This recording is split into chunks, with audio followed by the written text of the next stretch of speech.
Red EV plant. Kerala researchers ఏం చేశారంటే ఈ రెడ్ ఈవీ ప్లాంట్కున్న ప్రాపర్టీస్ని యూజ్ చేసుకొని వూండ్ హీలింగ్ ప్యాడ్స్ ఇక్కడ ఉంది కదా, దీన్ని డిజైన్ చేయొచ్చు అని కనుగొన్నారు. సో ఒక రెడ్ ఈవీ ప్లాంట్ లోకల్ లాంగ్వేజ్లో మూరికూటి ప్లాంట్ అంటారు అండ్ సైంటిఫిక్ లాంగ్వేజ్లో స్ట్రాటోబిలాంతిస్ ఆల్టర్నేటా అంటారు. ఇది ఏ ఫ్యామిలీకి చెందినది? ఎకాంతేసియా ఫ్యామిలీకి చెందింది. ఇది యూపీఎస్సీ ప్రిలిమినరీ పాయింట్ ఆఫ్ వ్యూలో క్వైట్ ఇంపార్టెంట్. అయితే ఈ ప్లాంట్ ట్రాపికల్ రీజన్స్లో ఉంటుంది. Obviously south India, north India sub tropical తెలిసిన విషయమే. అయితే ఈ ప్లాంట్కున్న మాలిక్యూల్స్ ఏంటి? Molecules and ఎసిటోసైడ్.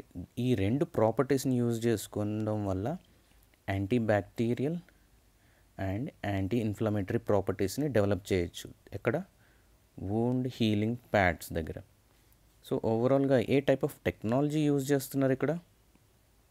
Nano technology.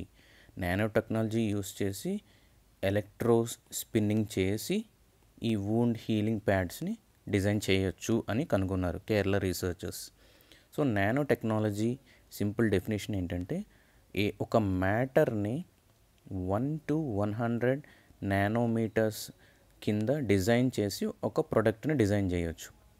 మన హ్యూమన్ హెయిర్ చూసుకుంటే కనుక 60,000 to 100,000 నానోమీటర్స్ విడుతుంటుంది. From this we can understand the priority of this nano technology. UPSC CSC point of వ్యూలో మనం ఇక్కడ nano technology, scientific names of this plant, the region of this very important. This is how the article should be read with